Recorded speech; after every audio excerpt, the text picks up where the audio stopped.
Welcome to Great Minds with Lost&Found, the podcast that connects people and reimagines systems to improve mental health for youth and young adults. I'm your host, Joel Kaskinen. Lost&Found is a comprehensive nonprofit organization that aims to do more to eliminate suicide for youth and young adults in the United States. Now that you know who we are and what we're all about, let's get to the show.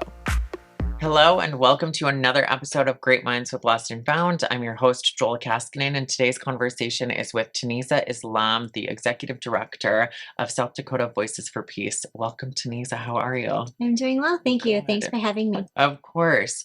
I want to just start by asking you to introduce yourself a little bit further and your work with South Dakota Voices for Peace and kind of what it is that you do, what your organization does, and then how it connects to our work in suicide prevention. Yeah, well, that's like the whole conversation, right? Exactly. In a nutshell.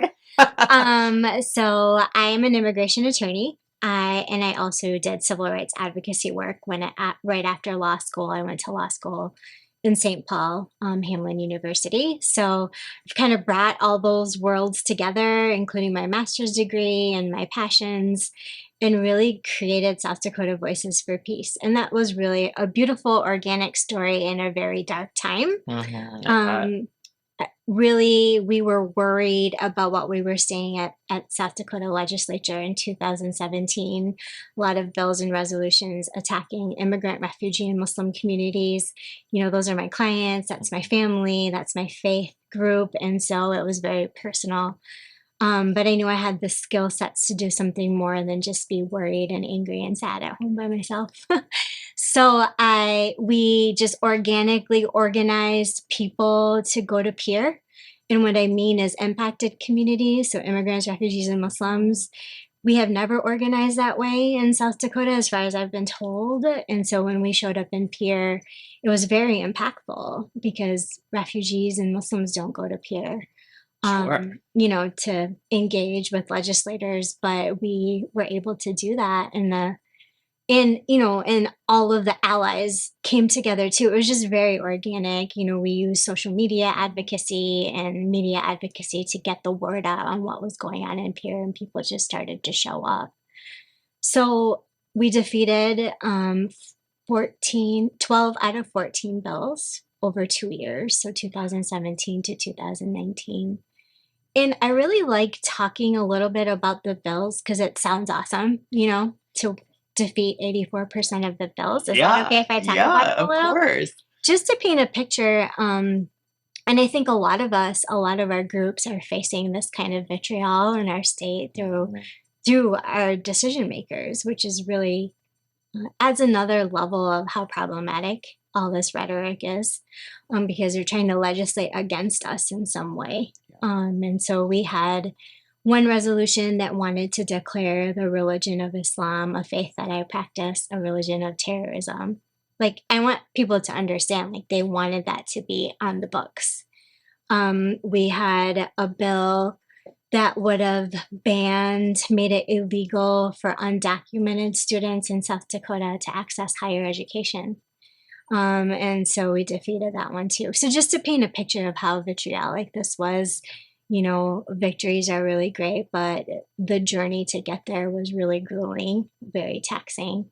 We knew after legislative session that we just needed to do more. And that's really when we started seeing the previous administration's policy take effect, such as the Muslim travel ban, again, directly targeting my community, my family. And then we saw the end of DACA, or the Dreamers program, was announced. And then we also started to see families being separated at the border, children from their biological parents. So I organized those protests, but once those protests were done and we created a space for solidarity, the next question was, now what? We had to do more with that momentum, and that's really been the fuel for where Voices for Peace is today. So out of all of those things, we have free immigration legal services now for unaccompanied minors. So that's all of the kids that are coming to our southern border by themselves. That's so cool. Yeah, all of them are in immigration court. And there was no legal access for them until we started our program. I mean, they could hire an attorney, but that's very costly. Yeah. There was no free access. So we're really proud of being able to, we're the only one in the state doing that work. I'm really proud of that. And then we've done a lot of, trainings. We created the Cohorts for Courage program, and then we also have a bystander to upstander training that we do. And the silver lining around COVID has been we have created this really formidable outreach team. We started that team in educating multilingual communities on access to COVID vaccines and, myth busting around the vaccine itself and providing basic information because there's a lack of access to information for multilingual communities. Absolutely. Yeah, so and now today, we're working on Medicaid expansion. So again, educating multilingual communities on what is Medicaid, what is Medicaid expansion, and how can I get involved in expanding it in South Dakota.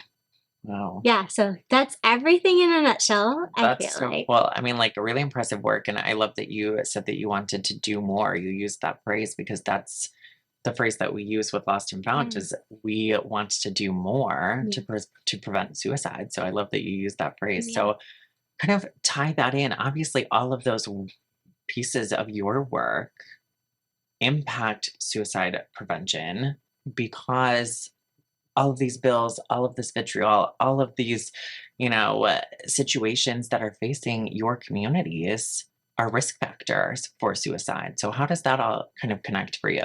Yeah, when I think about how vulnerable our legal clients are, for example, probably 95% of our clients are undocumented. Sure. Right? So their access to financial means, I mean, it's unlawful for them to work. Right? So knowing as an attorney, I have to inform them of that you're committing a crime by working, but I understand you have to work. So if you do it, you just need to let me know so I can figure out how to best represent you through your case. So just to even think about criminalizing working, for people who need money to live, how do you find an apartment? How do you find somewhere to live? In addition to unaccompanied minors, who, if you think about it just for a second, they're fleeing home country for a reason, and some of the reasons can be very traumatic. Some of the reasons could be to reunite with a parent, who is already here in the United States. But even that journey is so traumatic, and the trauma that these kids go through once they come to the border, they are put in detention centers for 20, 30, 40 days before we can, the government can find someone to release the child to after background checks and all that process. So the other group of clients that we serve are actually survivors of violence. And that's where I see this coming up more, I think, in terms of trauma and access to mental health resources in our community, which I think there's a severe lack, just because there's such a great need, right, in the lack of free mental health services. Yeah. I'm just starting to learn more about this space as it relates to our clients. But again, our clients can't make money, and if they do, it's pretty minimal, and they don't have insurance. And mental health for them is kind of the last thing that they're thinking about. But we see in our office when we're interacting with our clients how there's a great need for it. So we're always trying to reach out to social workers and mental health providers that we know who would be willing to do some pro bono stuff, just meet with clients and so on. So the more vulnerable you are, the more of an issue it becomes, right? Access to these services. And we're still trying to figure out how to get it for us who can afford it, and have to be on a wait list because we need more mental health professionals in our community. So there's just a lot of layers to access. Yeah. Well, that was the perfect segue because I was going to follow this up with a question about access. So you do provide some financial assistance. These services are free for your clients. And so this podcast series, we are exploring the 7 strategies for suicide prevention that is laid out by the Center for Disease Control and Prevention. And one of those 7 strategies is strengthening economic supports Mhm. as a way to prevent suicide. Mhm. And it sounds like you're doing just that. Could Mhm. you elaborate a little bit further? I know that you've already kind of shared a little bit Sure. of what that looks like, but in terms of economic supports, other than financial assistance or, providing free services, is there other things that you're doing, or is it just that? Or walk me through that process. Yeah, I mean, I think a lot of what we do is just provide access to information. At this Okay. point, would love to be able to hire a team of social workers and Yeah. mental health providers. We actually, because of COVID, it really exposed the need for just basic necessities for our Mhm. clients. And again, um, uh, 90% of our clients don't speak English as their primary language, and some don't know English at all. So when you add those layers, right, to access issues, there were no translations of information. I mean, the services were there, but the communities didn't know because they didn't have in language materials. So I would say that's another way that we're contributing to, economic stability because we provide all of those services for free. I mean, we're really lucky to be able to get grant money. We actually got CDC grant money Oh, through Gloria. Community Catalyst for our COVID work that we did. But the value of just, we always talk about on our team about how information is autonomy, Mhm. because when you don't have information, you're kind of held prisoner to whoever's telling you whatever they're telling you. So when you don't have accurate information, I think that's a real social determinant of health. I really have been exploring, social determinants of health outside of what we normally think, just like it's not just about blood pressure Mhm. and being obese or having diabetes or whatever those other health risk factors are, but really thinking about access, economic stability, social justice, and how all of those impact our mental health and where we think we are, where we think we belong, how we're going to get the services that we need to be able to build a stable and successful path to life.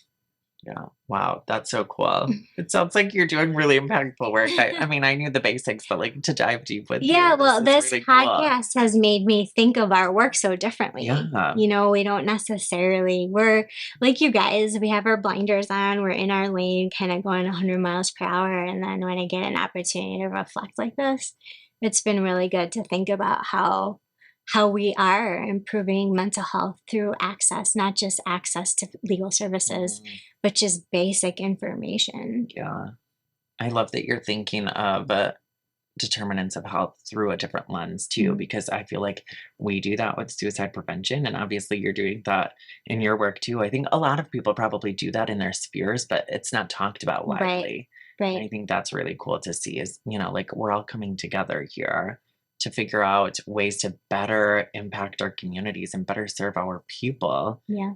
but we're not talking about it. And that's why we started the podcast is, Yeah, no, it's I it's love all it. about connecting people and reimagining the systems that we have in place to better serve our youth and young adults.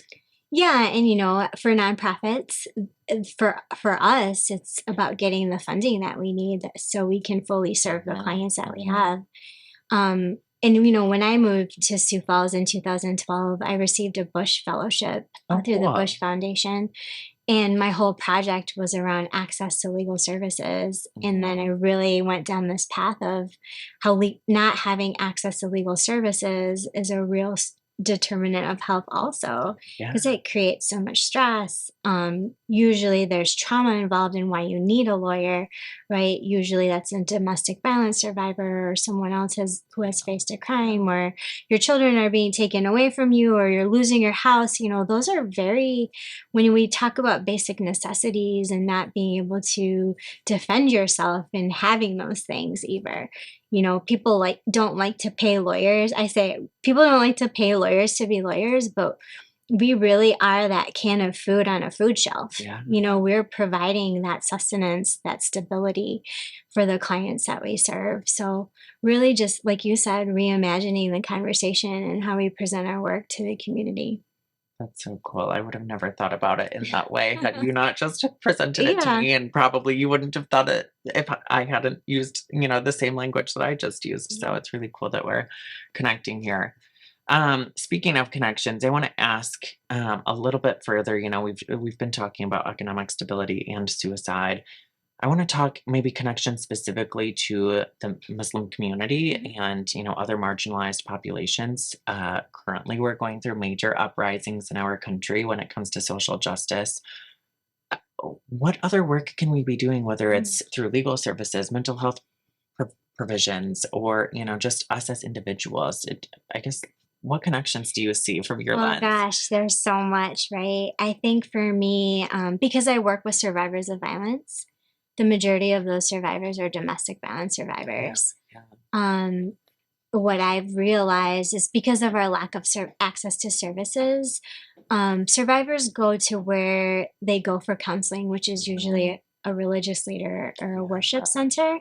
And those folks are not trained to mhm, provide the advice we need them to provide. Right. So we are part of the South Dakota Network Against Family Violence and Sexual Assault. So they're a network of shelters and counselors and service providers to survivors of violence, specifically here in South Dakota.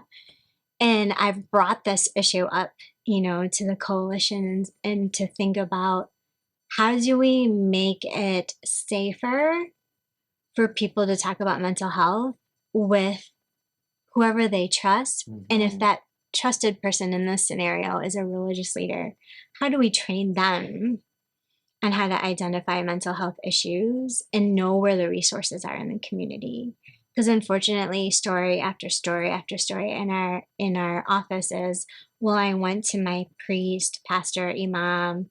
We haven't had a rabbi situation yet. And they told me just to go back and work it out because the Bible says, the Holy Book says, you should go back and work it out. And then we see the client spiral, into the wheel of power and all of that stuff. And Yeah. I'm not equipped to, I'm not trained to be a mental health counselor, but I can see it. And so we need to figure out a way to educate our cultural communities where this is just not talked about at all. I mean, we're not even there. Like, I can't. Sometimes if I say, "Hey, do you want a counselor?" I can see a client shut down and say, "Well, I don't need that." And so for us to be able to coach and say, "Well, actually, they could teach you some coping skills," and so on and so forth. So really some basic education to service providers, and I would say in religious leaders specifically, because that's what our ethnic communities have in town. They may not trust the institutions that are here for those services, right or wrong, doesn't matter. They're not using them. Yeah. And so figuring out where they are going and how to equip those people with the right information has been kind of heavy on my mind lately. Finding out where they're going and equipping those people with information. I mean, that ties literally Mm. perfectly into the work that we do with Lost and Found, training advocates. Yeah. Like, we need more people in this world to be doing that. And we can't just expect that it's going to be us or it's going to be parents and teachers. Like, we have to find out where people are going, these trusted individuals that people are seeking. Yeah. Yeah, that's so interesting. Um, so the next question I have for you is, in your opinion, in the economic challenges that may, or are there economic challenges that may contribute to suicide risk related to income inequality? We're talking about economic supports, we're talking about free services and access and all of that equity. Are there services here, as related to that, specifically to, poverty and injustice and just further marginalized communities? I guess I want to talk through, you've used the word vulnerable a few times, and I want to talk through that to make Mm. sure that, like, we can provide resources and support services to people who are the most vulnerable, the most Yeah. at risk. Well, I'd love to think about it more through a socioeconomic lens first, right? When you look at Sioux Falls, the middle class is shrinking, right? Mhm, We have mhm. people at the top of the scale and people at the bottom of the Yeah. scale. if we look at how Sioux Falls is developing economically, that is what is going to continue to happen, because even though it sounds great to have jobs at $21 an hour, when I'm used to minimum wage being like $5.55 in my day, it sounds like so much money, but those folks, if they worked full time, would still be under the poverty guidelines if they were a family of 4, right? And so when we think of economic inequality, that's a conversation I'd love to see happening at the top levels of city government, at county, at state, right? And I kind of figured you were going to say that. Well, yeah, I mean, it is a big concern, and for running for office, I did learn a lot about that, and I don't know if people are having that conversation. Yeah, totally. And so but it needs to be had, because it's all like a domino effect, right? Like, you can push any domino in this pattern and it's all gonna fall right to the same place. And so we need to figure out top level. And when I think of an issue, and this is how Voices operates too, is we're thinking about how do we create social change, right? This is the marathon for us. We need to work top down. And what I mean by that is like policy advocacy and talking to legislators and decision makers about these issues.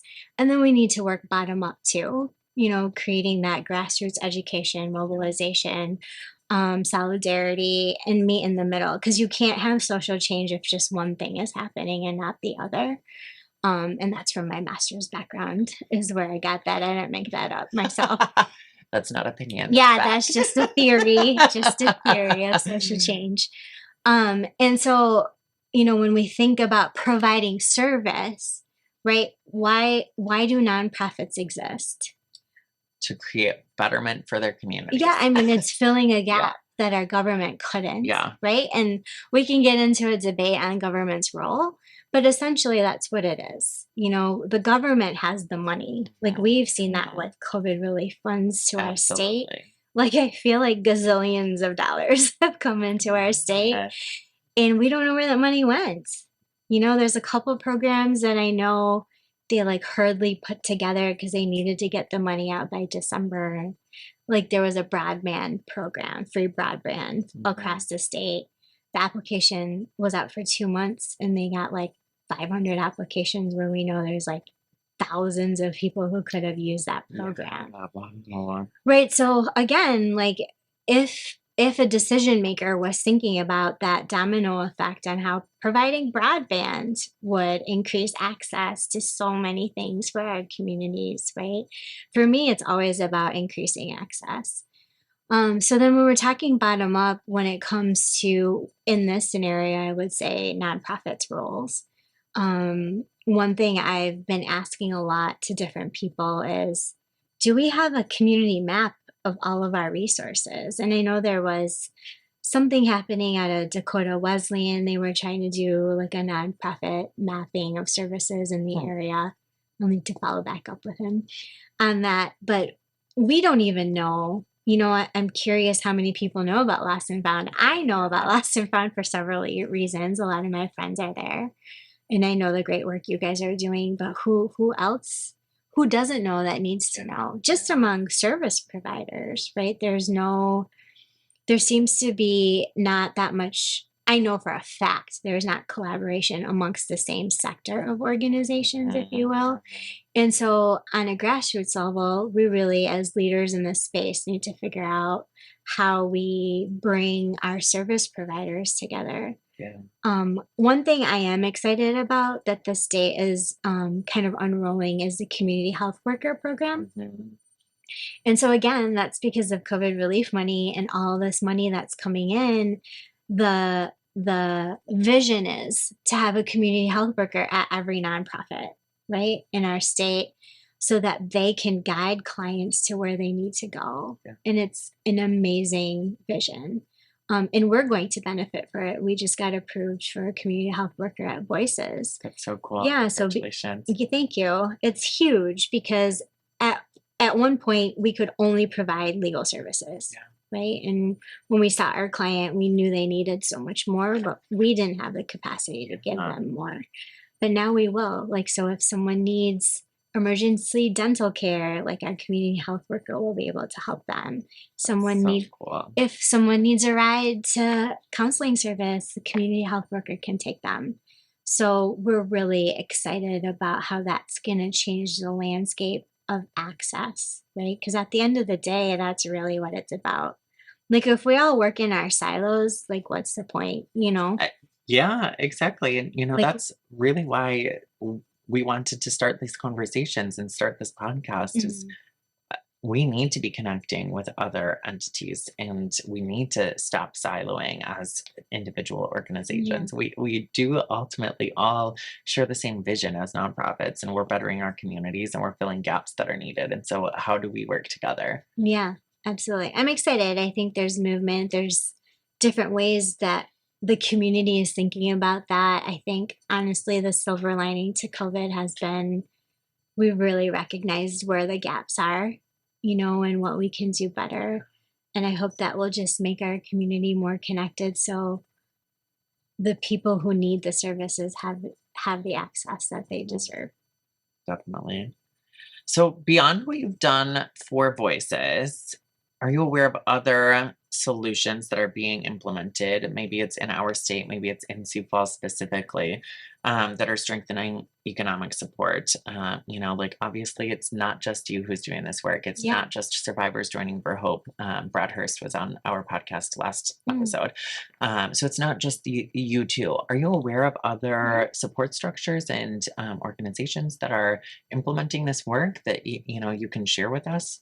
Yeah, I just love the model at Sioux Falls Thrive, Mhm. and have seen that grow since they started. And for those who don't know, Sioux Falls Thrive was really tasked with thinking about access to economic stability from cradle to career, Yeah, right? And it was kind of, I don't remember the whole process, but all the city entities were involved and figured saying like, this is what we need to do. yeah, And, even with our work, we know that the best and almost only way to get into communities is to go there. yeah. They're not coming to us. They're not oftentimes I get phone calls about how can I diversify my board and how can I diversify my staff? And I say, well, what are you doing in those communities? And they're like, oh, well, there's our website and we have social media and it's all in English. Yeah. It's like, well, how do they know what you're doing? Like they need to see you, going, and that's really the model Sioux Falls Drive is using, neighborhood by neighborhood. Mhm. And I am so excited to see. I mean, they started in one neighborhood, the Riverside neighborhood. They're moving into their second neighborhood this fall. And I'm just really excited to see the impact of that work because that's the hard work about community outreach is going into communities and building that trust, and we all benefit from that. All of our nonprofits will benefit from that if, Sure. someone like Sioux Falls Drive can create that platform where, maybe you guys can show up one Tuesday at their Kids Link program and then we can show up another week, and that's what I feel that they're doing. I don't know for sure if that's the direction that they're going, but it's really going to be a game changer in terms of access to communities, access to our communities so we can get them more access to the services that they need. Definitely.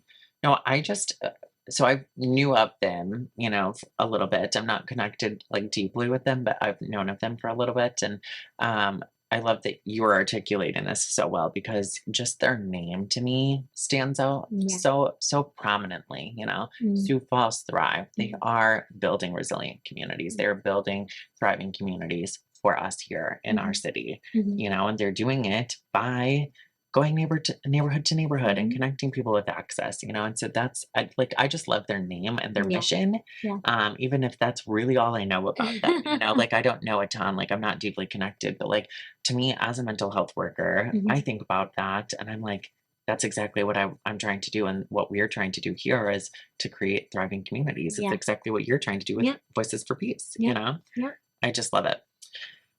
So totally switching gears here. What's something that you've learned in your life that you wish everyone understood? And this can be Oh mental health gosh. related. This can be related to economic instability or support. This can be related to your work as an attorney, just literally anything, because, my belief is that knowledge creates power and creates autonomy and creates responsibility. And, like we learn through that and we gain valuable perspectives from this. And so if there's something that you've learned Yeah. that you'd like to share with someone, What should I pick? what is that? Honestly, I'll share two things. I have two boys. My husband is a doctor. I run a nonprofit. We're very busy, and there's this pressure, right? To make sure you're taking time for yourself. There's this pressure, to have breaks, to have vacations. I don't believe in work-life balance. I think that creates this really unrealistic pressure that people are trying to attain, and it actually makes it more stressful because you're like, I have no work-life balance. Yeah. But I really, for me, it's just become prioritizing. How do I prioritize in the moment, in the month, in the week, in the day? And of course, my kids are at the top. My husband and kids are at the top, but everything else kind of ebbs and flows. But you'd be happy to know that I've seen in my staff, and these are all things I didn't have when I was young. I've worked in nonprofits for over 20 years. Yeah. And so I think when you have really bad experiences, hopefully you can be like, I'm never going to do that if I ever have a staff. And so we've actually implemented kind of a mental health day just for the month of July. Everyone can take their Friday off, and that way for me, I'm like, gosh, I should take a vacation day, but oh my gosh, I have so much to do. But now we're saying you can't, there's no work you can do unless you have to. Like if we have court deadlines and so on, the legal team has to keep working. That's different though. Yeah. So I think just thinking about, as a boss and having 9 employees, thinking about how I can make sure that when most of our folks are really young, kind of right out of college, how I can make sure they're ingraining into their work life habits, this idea of taking a day off for themselves. So we're going to try it out and see how it goes. And the other thing, it's funny, I just read a quote about how as I get older, I appreciate my elders more and like what they've gone through and what they've paved. And I see a lot of activity happening in our community by young people, which is super encouraging, but there seems to be a barrier between young, and I don't know where you cut off that age, to that next generation, because a lot of the work seems to like start from zero every time. But if you don't know the history of how that work has progressed in the community, it's easy to fall into those traps. So I think, when you're thinking about starting something new, or you have a passion about something, try to find who those organizations are already doing that. If you have something unique to add to that, that's much easier than trying to build your own thing. But for people who have been systemically non-dominant, finding our spaces, in a dominant society is also really important. So it's never like black and white, of course. But creating spaces for ourselves. I was just at a convening where they said, it's not about building power. It's actually about taking our power back because it's been taken away from us, and how do we create those spaces where we can make sure people are engaged and know where their power is and redirect energy, if it's kind of not the right focus, to come back to that. I love that. Something that you said just jogged my memory of a conversation I had with Carla White last night. Actually, she said that a piece of advice that she likes to give young people specifically is to interact, meet, engage, become friends with your elders. And she did. Yeah. And she made this joke. She made this joke because they have more money and better health insurance. But then followed it up by saying, really, they have a different perspective and they have a vast, and varying life experience than someone, even my age at 20, almost 9, we just have totally different experiences and different perspectives to share. And so she said, like, to, my young gals on the soccer team, she was like, befriend and engage your elders, Yeah. find people that are older than you because you're going to learn from them. And then from learning from them, you can also learn the gaps that are needed to be filled, Mhm. that maybe you have more energy and a different perspective to provide, but Mhm. also that you can take something that they can provide you in return. Mhm. And so I love Yeah. that you also just said that Yeah, because it really is all about it's true. perspectives, and it really is all about working together. Yeah. It's to your earlier point, we can't work in silos, like, you know. And I think sometimes I just this is happening for me organically, but I would say for elders to also connect with younger Mm, people to see where their passions are, and how we can channel them to be yeah, successful. Um and have I've learned a lot from my young staff, and I hope they've learned from me. You'd have yeah, to ask yeah, them, but it really is, if the goal is to build resilient communities, right? As long as the goal is the same, there's different ways of getting there. yeah, But I think just having communication, it just in this moment, I mean, I know we're in a really hypersensitive moment in Sioux Falls specifically and in our country as a whole. It seems like there's a division in ages, and there's people who have poured their blood, sweat, and tears into this work, people who are just getting started, and it becomes really incumbent on everyone to know where we're all at, yeah, if the goal is resiliency and change and building community. definitely. Well, we'll have to connect over Carla's shared wisdom later, Yeah, but, exactly.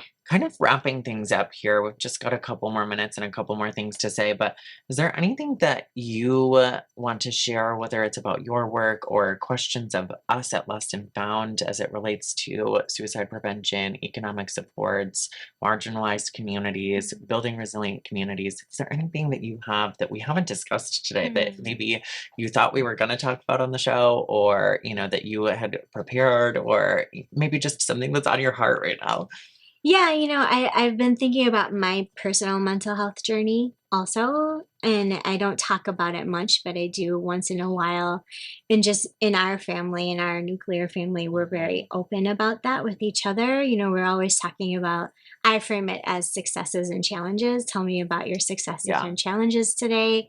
And then if there are some challenges, how are you going to make it better for tomorrow? I never had those conversations when I yeah, was younger with my parents. And there's a lot of layers to that too, because my parents are immigrants. We don't talk about mental health. We don't figure out different ways to talk about it. There's a lot of trauma. My parents are survivors of the Civil War. They've never talked. I mean, there's just like so many layers, yeah, right? But COVID really impacted my then 6-year old, in a way I never imagined. mm, And so I just remember one day he had, we took him out of daycare, preschool when things shut down for the school district in March of yeah, 2020, because I was home with my oldest anyways. I didn't realize the impact that was going to have on him because he didn't get to say goodbye, to his friends and teachers. Unfortunately, like we had some older kids in the neighborhood that weren't including him, and that really impacted him too. So I was like, okay, we're going back to daycare. Well, he was so excited to go back, but half of his friends weren't there. So that yeah, was like a huge letdown all over again. And so he had a ton of issues in kindergarten, things I didn't know how to parent. And there was a moment where it was after the winter break and we were going to school the next day after the break. And he said, Mom, I don't think I can make it another day. mhm. And to hear that from a 6-year old and like, It's yeah, and to heartbreaking. like think of what that means, like, what is he trying to tell me? And luckily, I was just like, you know what? I'm not equipped to help him right now. Like, I don't know what else to do other than hold him, Yeah, but he needs more than that. And I think as parents, sometimes we think we know all the answers for our kids. They're our kids.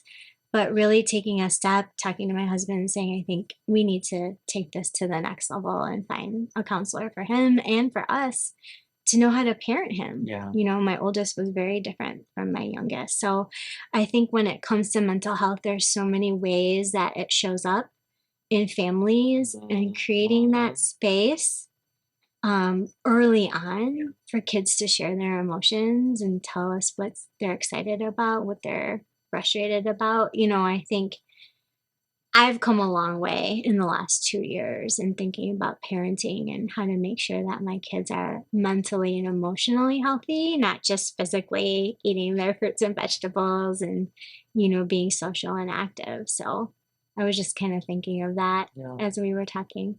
I love that, especially because I know your family and I love your boys. And My so, boys. yeah, so thinking about them and just, of course, I can't even imagine being in your shoes and hearing that from them too. It's Yeah.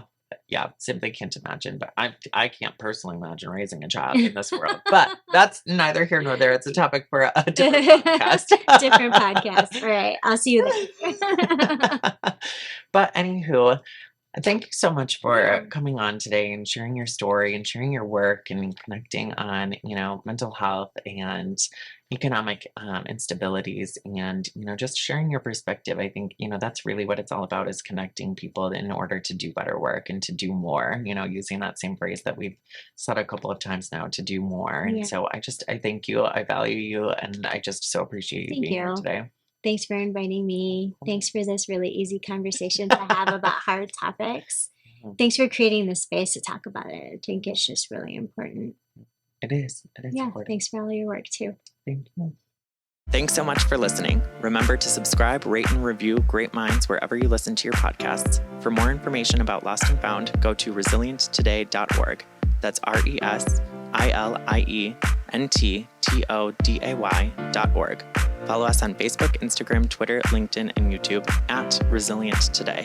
Until next time, do more and stay well.